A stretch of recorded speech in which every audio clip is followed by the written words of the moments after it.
Śrīmad-Bhāgavatamṛta by Sanatana Goswami. If you get a chance, you can pick it up and read it.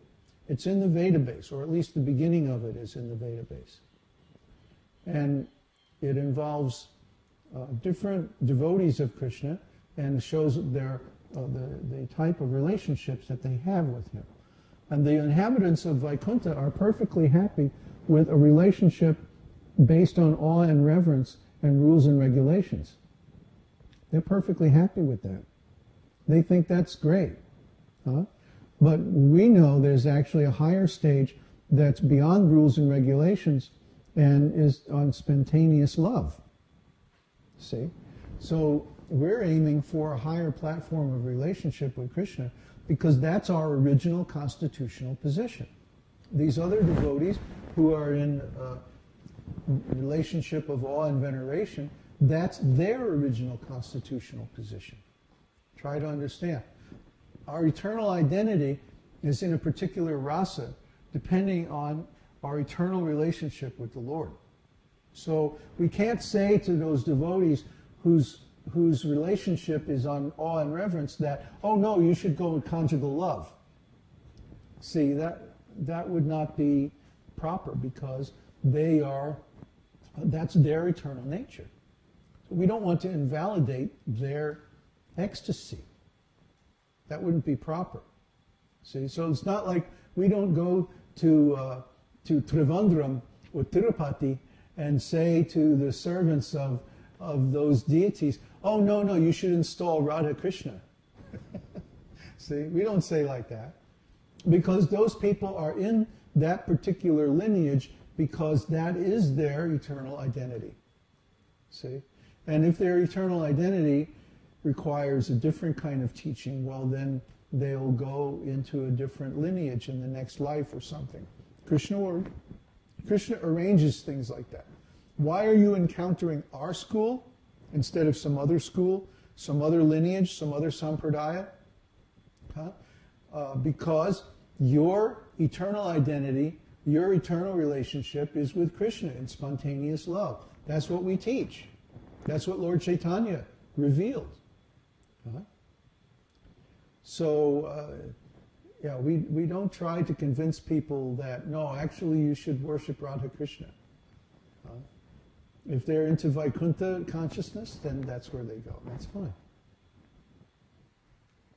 Mike replies, in Nectar of Devotion, chapter 4, it says, some of the liberated persons who have achieved these 4 stages of liberation may also develop affection for Krishna and be promoted to the Goloka Vrindavan planet in the spiritual sky. Yes, but that happens here on earth. That doesn't happen. Once they attain their position in the spiritual world, or I should say, regain it, then that's it. They're happy. They're satisfied. That's what spiritual means. It's eternal.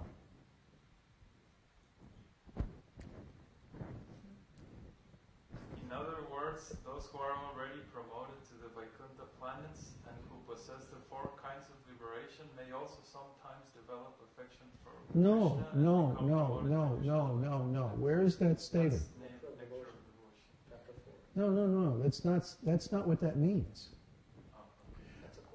I know it's a quote, but he's misinterpreting it. He's thinking that after they go to Vaikuntha, then they develop affection for Krishna. But that doesn't... Some kind of progress. No. That happens here. That happens here. Because what that would mean then is that their situation in Vaikuntha is not eternal. But that's bad philosophy. See? It's true that someone in the spiritual world can become covered over by material desire. And then they come to the material world for a while.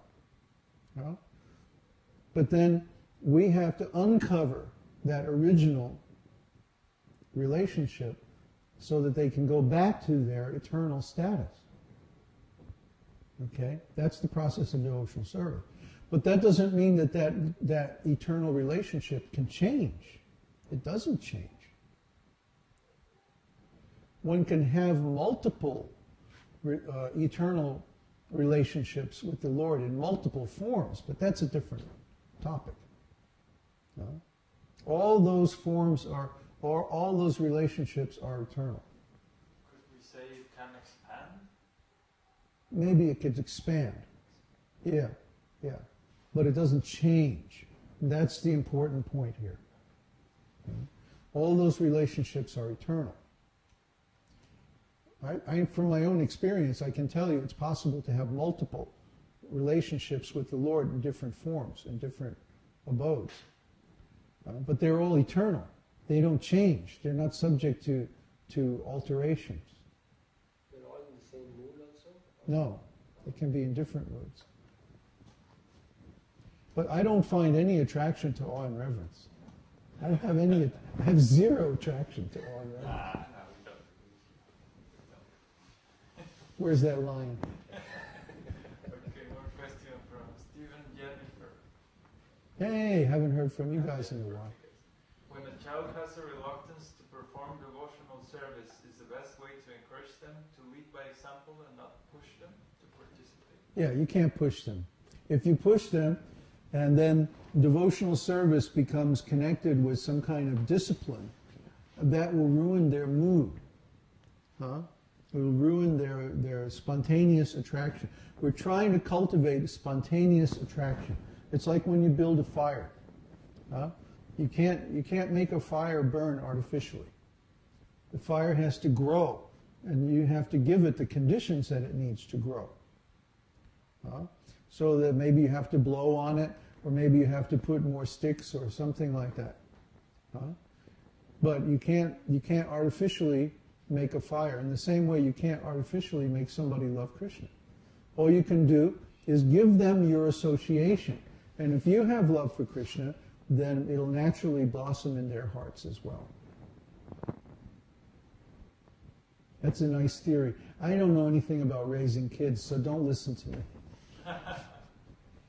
Marino, I think I understand now why I'm having troubles with devotional service. I was trying to present this knowledge to my friends and I couldn't conquer their arguments, and I was hearing their offense.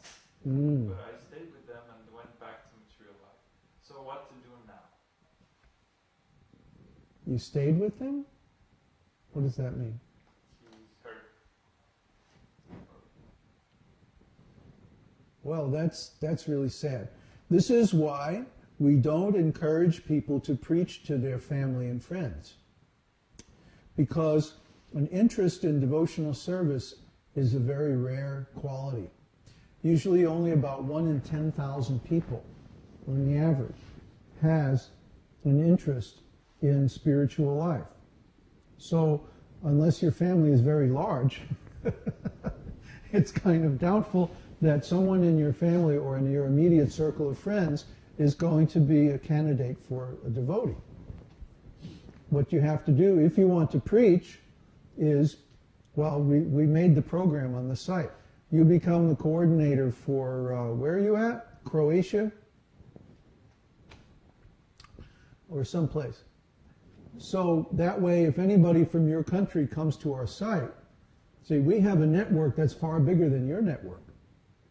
You're much more likely to meet someone in your area who's interested in devotional service through our site than you are by going out and mixing with people. Excuse me. You might have a better result by making some forum posts on bulletin boards or forums linked to your area. Or you might be better off putting an ad in a big magazine or newspaper that reaches lots and lots of people. But just by going out and talking to your friends, Kanai went through the same thing, all your friends and family kind of rejected devotional service. And this is the normal thing. This is the average, typical, common thing that happens, is that you'll try to engage your parents and friends, and they'll all reject you. And because you're new, you won't be able to counteract their arguments. And besides that, People are so rascal nowadays that even if you defeat their arguments, they won't accept it. See? They're cheating. So all the people around you have the cheating mentality, and every time you present arguments, they just ignore you. So this is very discouraging. It's better not to try to make your friends into devotees. It's better to make new friends who are devotees. Huh? That's successful strategy. So yeah, if you hear offenses by your friends and your family, then that's going to impact your devotional service, of course. The best thing to do is you cut off your relationship with those people. Even if it means becoming very alone. That's all right. That's better for hearing and chanting. More questions? Question from Elisa. In the past you have said that a devotee should